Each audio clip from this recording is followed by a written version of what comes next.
Assalamualaikum warahmatullahi wabarakatuh. Selamat berjumpa mahasiswa semuanya dari kelas PAI A sampai PAI F ya. Alhamdulillah kita bertemu lagi. Kita sampai pada pertemuan yang ke-12 ya. Jadi tinggal 2 lagi. Pada pertemuan kali ini kita akan membahas tentang hadis tentang pendidikan seksual, edukasi seksual. Itu emang ada Pak edukasi seksual itu? Ya ada. Fungsinya apa Pak? Fungsinya ya untuk ya mengenal identitas diri, menjaga diri dari hal-hal yang bisa membahayakan diri begitu, karena kaitannya dengan seksual itu perkara yang sebenarnya cukup tabu untuk dibahas, tapi ya penting juga kalau untuk zaman sekarang itu. Edukasi seksual itu bukan kok edukasi tentang bagaimana tata caranya itu. Wah, enggak. Kalau masalah tata caranya itu sudah ilmu laduni itu. Semua orang bisa. Apalagi zaman sekarang, wah, lebih cepat laduninya daripada zaman dulu. Nah, saya ingin cerita sedikit.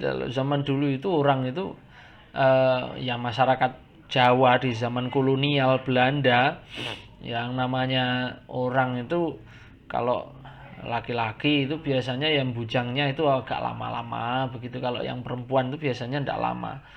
Umur 15, 16, 17 itu biasanya sudah dinikahkan, dan biasanya ya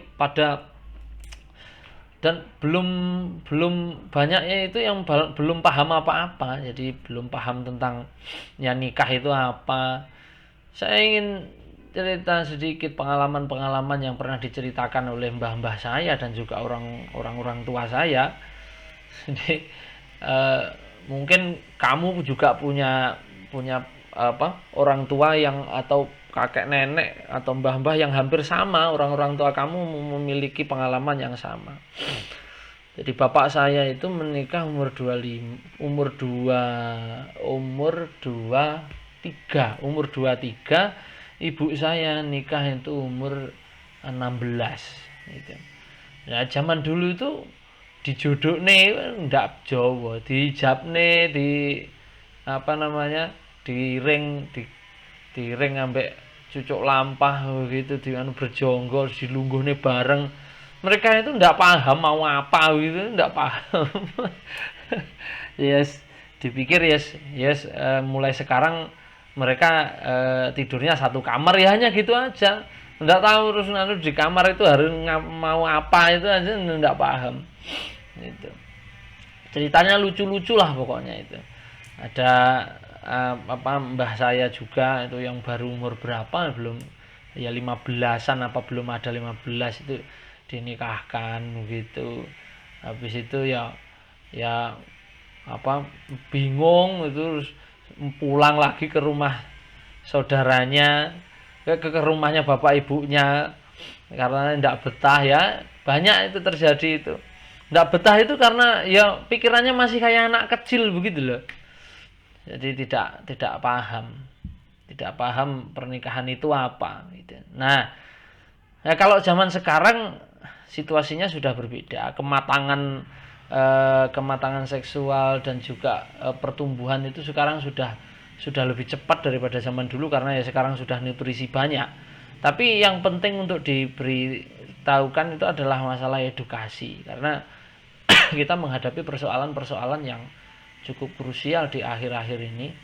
Saya dulu di tahun 2011, sudah 10 tahun yang lalu, saya waktu itu ngajar di MI, kemudian ngobrol-ngobrol dengan guru-guru itu, saya baca berita itu ada seorang anak kecil di, saya lupa tempatnya di mana kotanya, masih SD.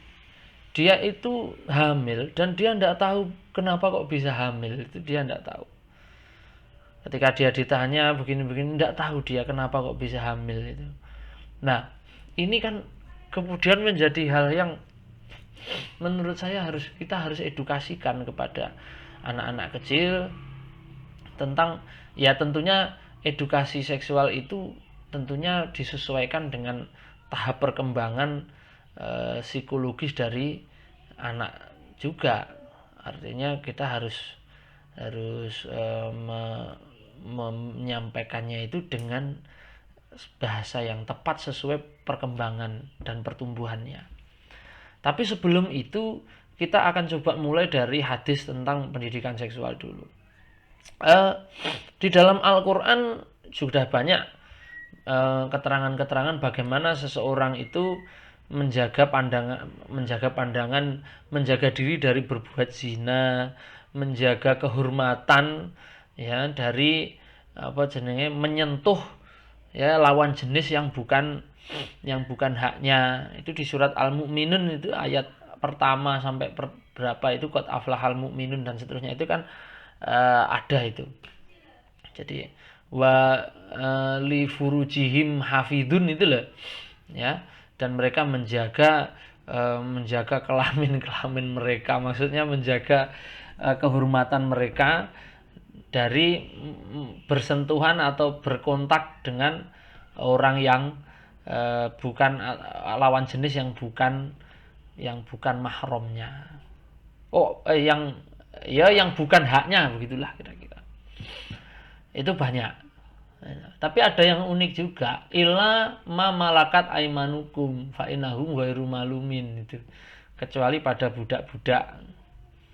Nah, saya harus sampaikan di sini beberapa perbedaan antara sesuatu yang terjadi pada masa lalu dengan yang ada di sekarang. Pokoknya saya kalau ngajinya sama saya itu tinjauan saya selalu ke tinjauan historis dulu, karena ketika orang itu lepas atau buta dari konteks sejarah atau konteks historis, maka pemahaman tentang teks atau pemahaman tentang hukum, pemahaman tentang aturan-aturan itu akan menjadi mengsle. Karena kita yang sekarang membaca aturan itu di zaman ini, sementara kita tidak tahu di zaman dulu itu kenapa kok aturannya begitu, itu kita tidak tahu. Maka aturan-aturan itu terus ketika diterapkan sekarang apakah relevan atau tidak, nah itu kan kita menjadi tidak tahu. Lah kalau kita tahu sejarahnya maka kita akan paham. Nah, maka saya akan awali dengan menyampaikan pola budaya pada masa lalu. Nah, terkait dengan persoalan pendidikan seksual ini. Jadi begini, yang pertama yang harus kita ketahui adalah dalam konsep budaya tradisi orang Arab pada masa lalu, itu seorang laki-laki itu bisa memiliki istri maksimal sampai 4 ya, punya maksimal istri sampai 4. Istri sah ya, istri sah itu bisa sampai 4. Nah, di luar istri sah itu ada budaya orang-orang itu memiliki budak. Nah, budak itu bisa budak laki-laki, bisa budak perempuan. Saya sampaikan kenapa kok dulu itu ada perbudakan ya saya tidak tahu bagaimana awalnya kok tiba-tiba ada perbudakan, tapi yang jelas perbudakan itu dari mana awalnya, bagaimana bisa terbentuk atau bisa muncul budak itu bisa, seseorang itu bisa menjadi budak pertama apabila dia ditaklukkan. Jadi dia seorang orang yang ditaklukkan. Jadi penduduk negara mana atau desa mana begitu terus diserang, ditaklukkan, nah maka orang-orang di situ jadi budak. Kemudian di situ ada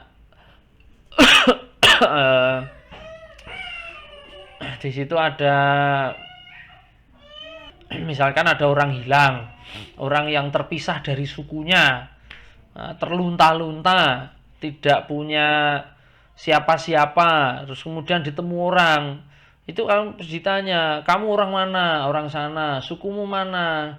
Suku sana. Lah kamu kok ada di sini kenapa? Ya, saya tersesat. Ya sudah, orang kok kaya zaman saiki terus dilaporne polisi, terus bareng diumumne orang hilang, itu tidak.